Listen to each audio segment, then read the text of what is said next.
तो hello bankers, आप सभी लोगों को पता है कि एग्ज़ाम्स को बहुत लिमिटेड टाइम बचा है।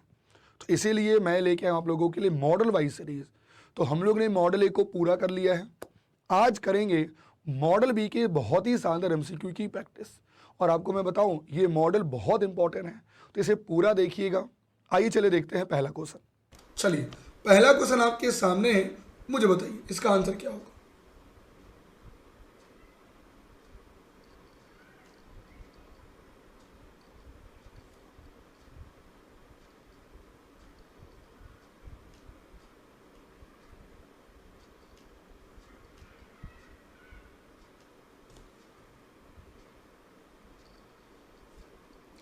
जल्दी से मुझे बताइए इसका आंसर क्या होगा। Everyone need to be participate.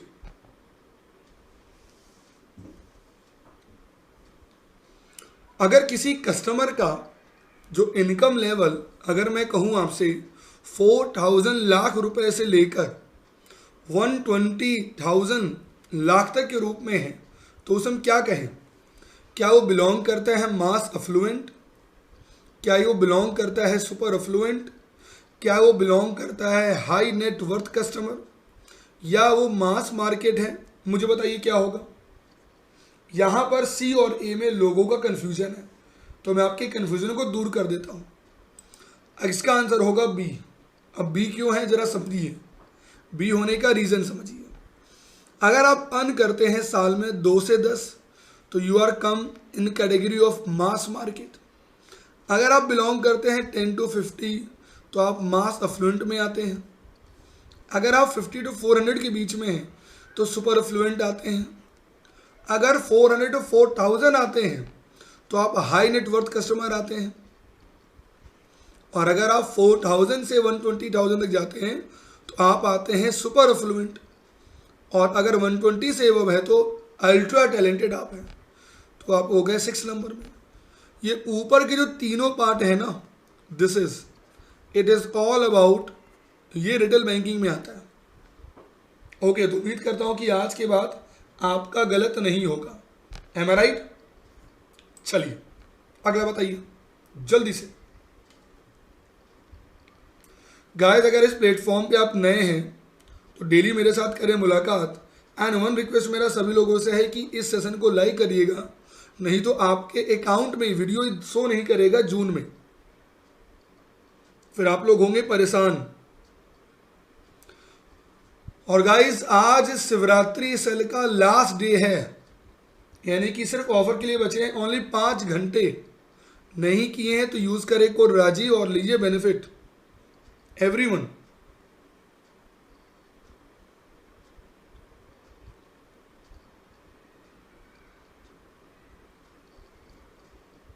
Okay, मैं देख रहा हूं बहुत लोग देख रहे हैं बट आंसर नहीं दे रहे। जितना आंसर देंगे उतना सीखेंगे। अगर पिछला क्वेश्चन सही होगा तो ये सही होगा बिल्कुल। यहां पूछा है 400 से लेकर 4000 के बीच में, यानी कि बात हो रही है दिस वन की। ये किस में आता है, HNW में आता है। चलिए अगला, स्टेट बैंक ऑफ इंडिया ने डिसाइड किया, क्या डिसाइड किया, कि हम एक नया प्रोडक्ट डेवलप करते हैं जिसका नाम है कोर सेविंग अकाउंट, जिसमें कुछ स्पेशल फीचर ऐड कर देंगे। लाइक हम घर तक पहुंचेंगे, कुछ भी एक फीचर ऐड कर दिया जिससे कस्टमर अट्रैक्ट हो कि हमें इस बैंक में इस सेविंग अकाउंट को ओपन करना है। Now under which category of customer need ये प्रोडक्ट फॉल करेगा। क्या ये सिक्योरिटी में आएगा, क्या ये सेल्फ एक्चुअलाइजेशन में आएगा, क्या ये फिजियोलॉजिकल नीड में आएगा, या क्या ये सेल्फ स्टीम में आएगा। बताइए जल्दी से। गाइस, सभी लोगों से रिक्वेस्ट है, सेशन को जरूर लाइक करें और डेली मेरे साथ जुड़िए रात 9 बजे इन बाइलिंगुअल में, एंड डेली रात में जुड़िए मॉर्निंग में 8 AM in English medium batch में। ये मेरा लाइव कमिटमेंट है गाइस कि आप बहुत इजी वे में रिटेल बैंकिंग में 70+ स्कोर करेंगे।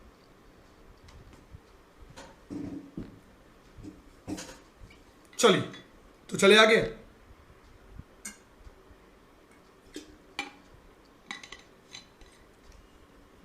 देखिए, अब्राहम मैस्लो थ्योरी क्या कहता है। जो अब्राहम मैस्लो थ्योरी है वो क्या कहता है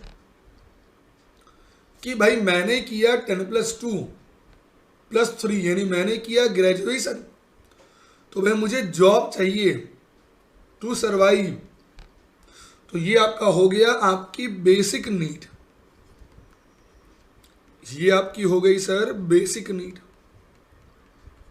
अब बेसिक नीड तो हो गई सर, हमारी जॉब सिक्योरिटी हो, तो फिर हम धीरे धीरे मूव करेंगे, है ना, यानी सिक्योरिटी, स्टीम, एंड लास्ट में हमारा आता है सेल्फ एक्चुअलाइजेशन नीड, यानी कि मैस्लो थ्योरी में 5 मोटिवेशन नीड बताई गई है।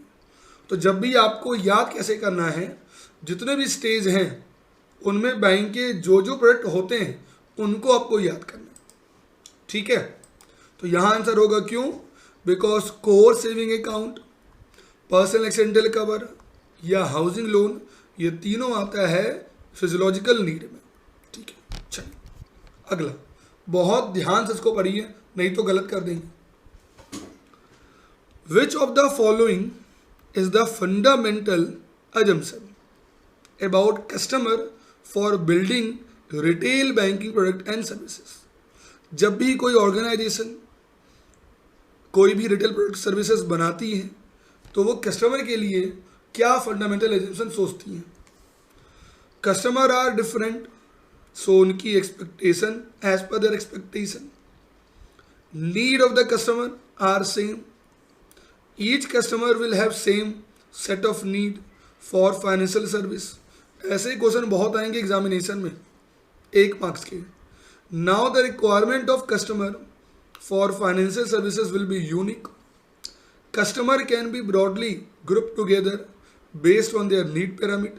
जैसी नीड वैसी हमारी रिक्वायरमेंट, जैसी हमारी नीड वैसा हमारा रिक्वायरमेंट, ठीक है। Based on their income, based on their age, based on their geographical, based on their profession, या product and services can be develop for a single or a combination of above element. तो आपको बताना है इसमें से क्या होगा answer. Guys सभी लोगों से रिक्वेस्ट है सेशन को जरूर लाइक करिए, नहीं तो आपके अकाउंट में वीडियो ये शो नहीं करेगा।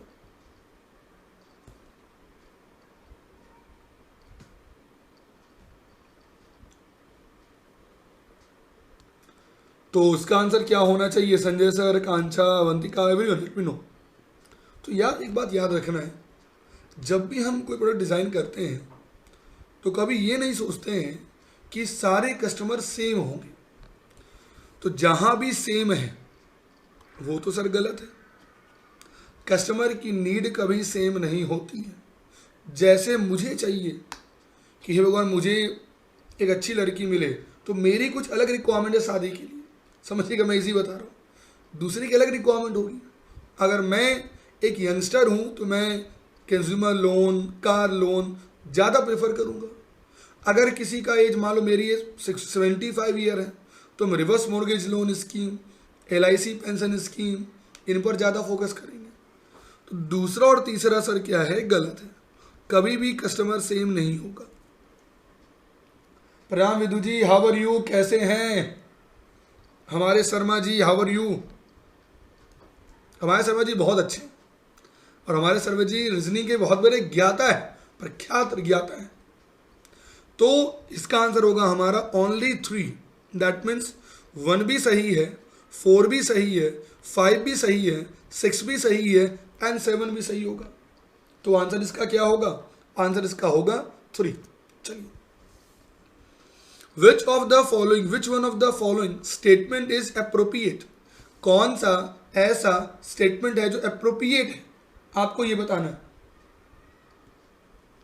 Yes, customer are different, need of customer are different, each customer will have different set of need for financial services, 1 and 2 only, 1 and 3 only, 2 and 3 only, या 1 2 3 and above। बताइए जल्दी से क्या होगा इसका आंसर एवरीवन।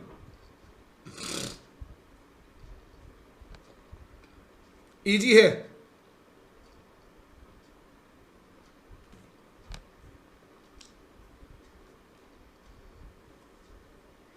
कैलाश जी ने कहा डी।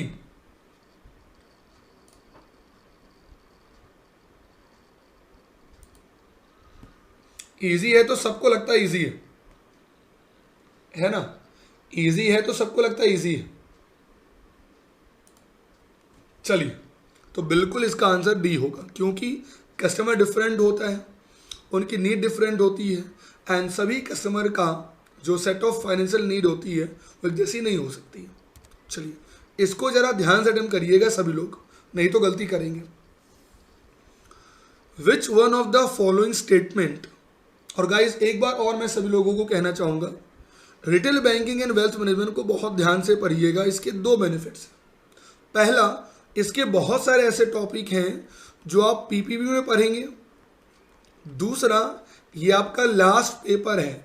भगवान न करे किसी कारण से पेपर 1, पेपर 2 या पेपर 3 में कोई भी ऐसा पेपर हो जिसमें स्कोर आपका 50 नहीं आता है, तो आपकी लाज बचाएगा लास्ट वाला पेपर।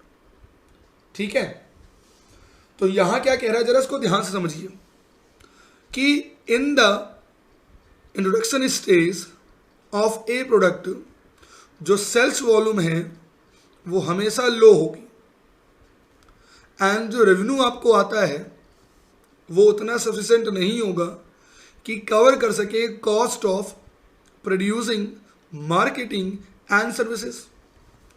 दूसरा कहता है कि जो ग्रोथ स्टेज है, जिसको हम लोग सेकेंड स्टेज कहते हैं पीएलसी का, उसमें सेल्स वॉल्यूम जो है वो स्टेगनेंट होती है। तीसरा कहता है in the maturity stage there is more growth and sale volume peak. बताइए क्या होगा आंसर? मुझे पूरा भरोसा है कि जिन्होंने क्लास की होगी उनका गलत नहीं होगा।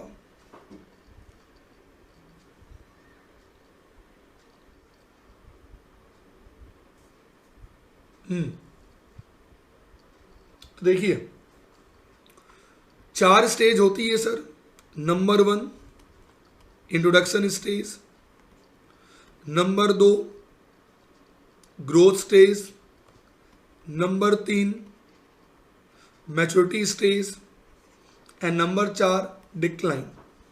जब भी इंट्रोडक्शन स्टेज होती है, यानी हमने ये मार्कर लॉन्च किया, तो कभी कभी तो ये होता है कि इसकी लागत भी नहीं निकलती है। ये आपका हो गया पहला स्टेज, यानी पहला बिल्कुल सही है। इसमें हमारा सेल वॉल्यूम हमेशा लो रहता है। दूसरा होता है आपका ग्रोथ स्टेज। इसमें क्या होगा, कम से कम अपना हम जो ब्रेक इवन पॉइंट है ये अचीव जरूर कर लेते हैं। हमारा सेल्स जो है वो पीक तो नहीं होगा बट थोड़ा सा ग्रो करता है। यहाँ कह रहा है स्टेगनेंट हो गया, भाई ये सब तो गलत है, दूसरा गलत हो गया। तीसरे में क्या होता है कि आपका जो सेल्स वॉल्यूम है ना सर, वो एकदम पीक पर है, एकदम you are the Shahrukh Khan, Bollywood की you are the Shahrukh Khan, ये रियलिटी है। एंड जो डी नंबर हो गया, मतलब आप डाउनग्रेड हो गए, आपका हालत हो गया जैसे इमरान हाशमी, जैसे जो पुराने के स्टार है ना जावेद जाफरी, ऐसा स्टेट हो गया, यानी डिक्लाइन हो गया, नोकिया का हाल हो गया। तो तीसरा बिल्कुल सही है, यानी कि 1 और तीसरा हमारा सही है, यानी आंसर हमारा क्या हो गया, बी नंबर हो गया। अब जिन्होंने पढ़ा है चारों स्टेज को अच्छे से, उनका सही हो गया। जिन्होंने नहीं पढ़ा उनसे गलत हो गया। Agree everyone? इसलिए मेरा हमेशा से कहते हैं कि अगर आपका कॉन्सेप्ट है क्लियर तो लिखवा लीजिए मुझसे, आपका जेआईबी होगा क्लियर। ठीक है, चलिए अगला। अगर हम बात करते हैं प्रोडक्ट आर्किटेक्चर को लेकर, उसमें क्या क्या होता है। नंबर 1, ऐसे ही क्वेश्चन आएंगे एग्जाम में, मैच द फॉलोइंग। एक होता है जेनरिक प्रोडक्ट, एक होता है द एक्सपेक्टेड प्रोडक्ट, एक होता है द ऑगमेंटेड प्रोडक्ट, एक होता है द पोटेंशियल प्रोडक्ट, है ना। 1 and 2, 1 and 4, 1, 2 and 3, 2 and 3 या 1, 2, 3 and 4। बताइए क्या होगा आंसर एवरीवन, जल्दी से।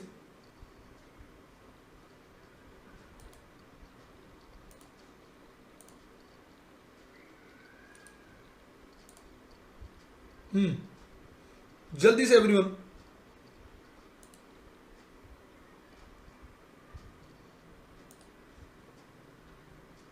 तो देखिए, जो बैंक का बेसिक प्रोडक्ट होता है, उनका कोर बिजनेस, वो कहलाता है आपका जेनरिक। अब मैंने कहा कि क्या ऐसा कोई विकल्प है थ्रू एनी वे कि I can check my balance? तो बैंक ने कहा बिल्कुल है सर, पासबुक दिया मैंने आपको। सर क्या कोई ऐसा बैलेंस तरीका है जो मैं अपना पैसा विड्रॉ कर पाऊँ? तो सर ठीक है, दिया आपको चेक। सर कोई ऐसा वे है आउट कि मेरे फादर चल नहीं सकते हैं, उनको बैंक में अकाउंट ओपन कर जाए? सर बिल्कुल, आपको मैंने दिया BC, बैंकिंग कॉरस्पॉन्डेंट फैसिलिटी, मतलब व्हाट कस्टमर वांट, एंड आपने उसको वो चीज़ दे दी। इसे कहते हैं एक्सपेक्टेड प्रोडक्ट। मैंने मांगा, आपने दे दिया। तीसरा होता है ऑगमेंटेड, मतलब हमने वैल्यू ऐड कर दी जिससे सर्विस हमारा और बेहतर हो जाए। हमने आपके बैंक में ओपन कराया सेविंग अकाउंट, और उसमें मैंने ऐड कर दिया प्रधानमंत्री जीवन ज्योति बीमा योजना, प्रधानमंत्री जीवन सुरक्षा बीमा योजना, मोबाइल बैंकिंग एंजॉय करिए, इंटरनेट बैंकिंग एंजॉय करिए। ये सारा मैंने इसमें ऐड कर दिया। तो अगर मैंने सारा इसमें ऐड कर दिया, यही तो हो गया, हमने अपनी सर्विस में सर्विस को, प्रोडक्ट में सर्विस को ऐड कर ली। आप ज़्यादा खुश हो जाएंगे। जैसे पानी की वजह से खाइए, अगर अंत में एक सूखा नहीं दिया तो कहते यार मज़ा नहीं आया। उस सूखे की वैल्यू जो है ना, वही बनाता है उस पानीपुरी को ऑगमेंटेड प्रोडक्ट। ठीक है, चलिए, तो बिल्कुल 7 का D होगा। नाउ चलिए, which one of the following product is not a retail asset product? कौन सा रिटेल एसेट प्रोडक्ट नहीं होता है? Auto loan, term deposit, personal loan या home loan? Let me know everyone, कौन सा इसमें नहीं है? कौन सा इसमें नहीं है?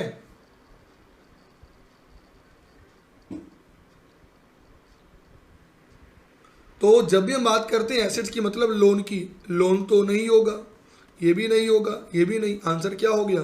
Because this is called liability, CASA and rafa. ठीक है, सी कैसे किया Kancha ji? How the answer is C, loan तो उसमें आएगा ना। चलिए अगला, what major needed to enhance service quality? हम क्या काम करें जिससे हमारी सर्विस जो है वो बेहतर हो जाए? Need to improve transaction time at the branch, branch offering need to relook, lack of adequate channel is felt by customer need to relook at the current channel and their case of access, या all?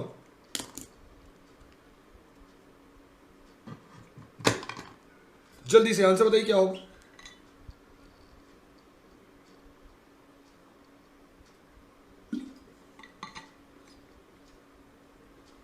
And guys, I request to everyone, if you are new in today, please channel को जरूर subscribe करें, तो आपकी जब भी कोई class start होगी ना, आपको उसका नोटिफिकेशन पहले मिलेगा।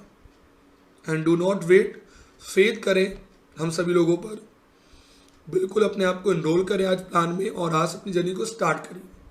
अब देर होगी तो दिक्कत होगी बहुत ज़्यादा। तो आंसर हमारा 4 होगा। चलिए, which of the following comes under empathy? Empathy में क्या क्या चीज़ें आती हैं? सबसे पहले योर एक्सेस, यानी आपका अप्रोच क्या है।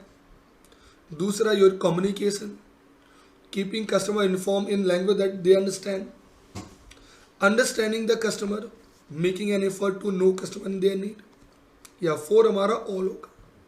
तो गाइस ये भी इजी है। पंकज जी वेलकम, सभी को नमस्कार एंड सभी को वेलकम।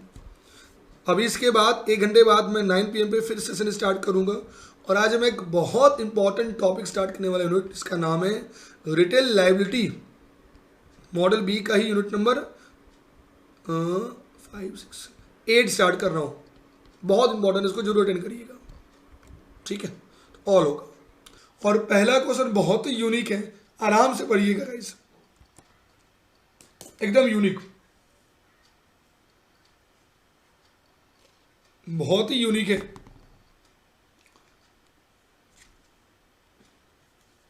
क्वेश्चन क्या कह रहा है एक बार जरा ध्यान से देखते हैं।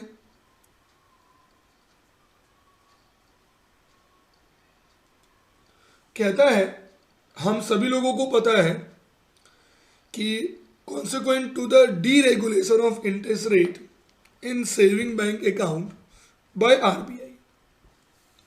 Now, bank can pay any interest rate to any of its customer or any balance line in saving account on selective basis. दूसरा कहता है bank will have to offer a uniform interest rate on saving bank deposit up to rupees 1 lakh irrespective of the amount in the account within this limit. तीसरा कहता है it is applicable in case of NRI saving deposit only. Fourth कहता है bank may differentiate rate of interest if it is so choose without any discrimination to all such customer to any of its office on saving bank deposit account over rupees 1 lakh. अब जरा ध्यान से, बहुत प्यारे question है आज। अब आपको बताना है 1 and 3 is the only, 2 and 4 only, 3 and 4 only या 2 and 3 only। क्या होगा आंसर? जल्दी से everyone, now let me know।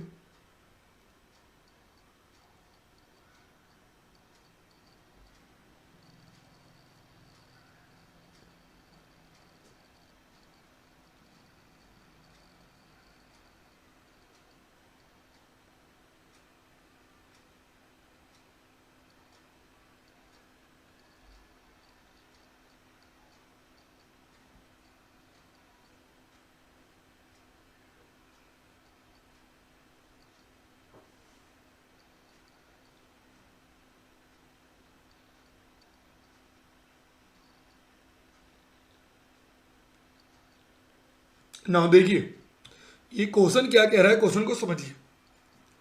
हम सभी लोगों को पता है कि इंडिया में इंटरेस्ट रेट को डिरेगुलेट किया गया इकोनॉमी रिफॉर्म के लिए। तो इसमें क्या हुआ कि जितना भी आपका बैलेंस है सेविंग अकाउंट में, ऐसा नहीं कि आपने जिसको जैसा मन किया आप दे सकते हैं। तो ये पहला रॉन्ग है। दूसरा एक रूल क्या है कि अगर आपके बैंक में दो तरह के कस्टमर हैं sir, customer A and customer B. Suppose customer A को आपने दिया 10% एंड कस्टमर बी को आपने दिया मान लीजिए 12%। आप चेंज नहीं करेंगे एक सर्टेन लिमिट तक। अगर इन्होंने जमा किया 5 लाख रुपए,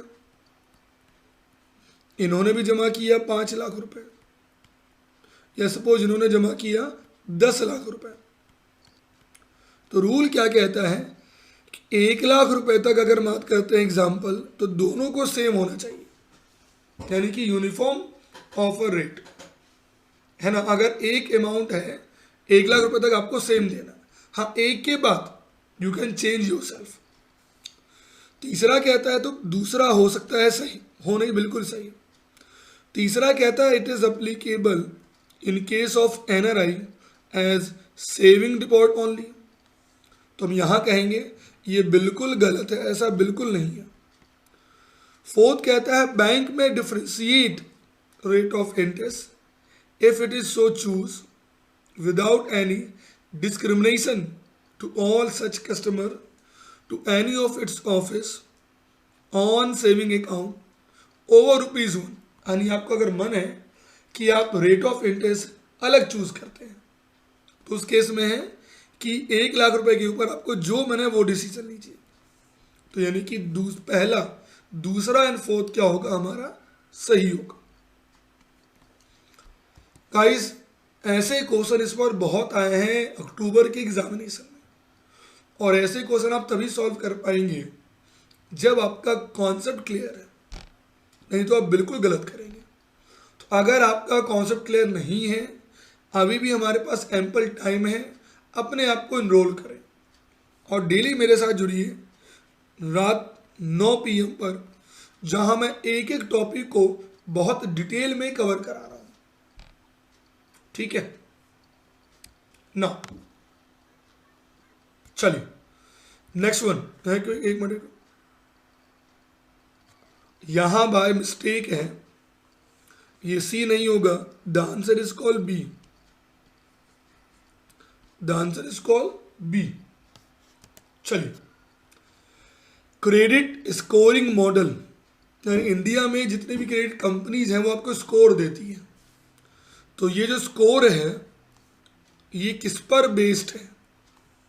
default on previous credit transaction, payment behaviour, payment history, या प्रीवियस सर्च इंक्वायरी, या आपका एनुअल इनकम, या 1 3 2 3 4 2 3, या 1 2 and 3 ओनली। मुझे बताइए जल्दी से आंसर क्या होगा एवरीवन?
ना देखिए, बहुत प्यारा क्वेश्चन है गाइस ये, और मैं चाहता हूँ सभी लोग इसमें करिए पार्टिसिपेट। एक बात याद रखिएगा गाइस, कभी भी अगर आपको याद होगा हम लोगों ने कोर्स में कवर किया था, कभी भी इनकम को लेकर हमारा स्कोर डिसाइड नहीं होता कि हम कितना पैसा अर्न करते हैं। दैट मीन्स हमने पेमेंट कितने डिफॉल्ट किए, नंबर 1, हमारा पेमेंट बिहेवियर क्या है, नंबर 2, हमारे पहले के सर्च कितनी इंक्वायरी हमने, दरसों में नहीं, हमने अप्लाई किया, सर्च किया, वो कितने हैं। तो 1 2 3 ये पॉइंट याद रखिएगा, ये 3 फैक्टर हैं जिनके बेसिक डिसाइड पर ही हमारा क्रेडिट स्कोर डिसाइड होता है ना। तो आंसर हमारा क्या हो गया? आंसर हमारा डी नंबर होगा, 1 2 and 3 ओनली, ऑल कभी मत करिएगा। चलिए अगला, क्या हमारे स्कोर मिस्टेक हो सकते हैं? The most common mistake in credit score will be due to, वो कौन कौन से? Confusion of name, human input error, identity theft, ठीक है, ओनली 1 2 and 3, 1 and 2, या 1 2 and 3 है। मुझे बताइए जल्दी से आंसर क्या होगा, यानी मिस्टेक क्या हो सकता है? तो याद रखिएगा गाइस, हम लोगों में डिस्कस भी कर लेते हैं। मे बी मेरा नाम राजीव है और मेरा क्रेडिट स्कोर तैयार होगा, तो इंडिया में लाखों राजीव होंगे, तो हो सकता है कि ये मिस्टेक होगा, या बैंक के जो एम्प्लॉई हैं उनसे गलती हो गई तो मिस्टेक होगा, या मान लीजिए कि मेरे पर साइबर क्राइम का साइबर अटैक हो गया, मेरी आईडी चोरी कर ली गई। तो मिस्टेक 3 ही प्रकार के होते हैं, 1 2 and 3। Okay confusion of name, human input error और योर आइडेंटिटी थेफ्ट। ये 3 प्रकार की मिस्टेक आपके सिविल स्कोर में होती है। एक मेरा कमेंट यहाँ उन लोगों से जो इस सेशन को बाद में देखेंगे, आप मुझे बताइएगा इंडिया में प्रेजेंट में टोटल कितनी CIC कंपनी है। Okay, everyone need to be participate.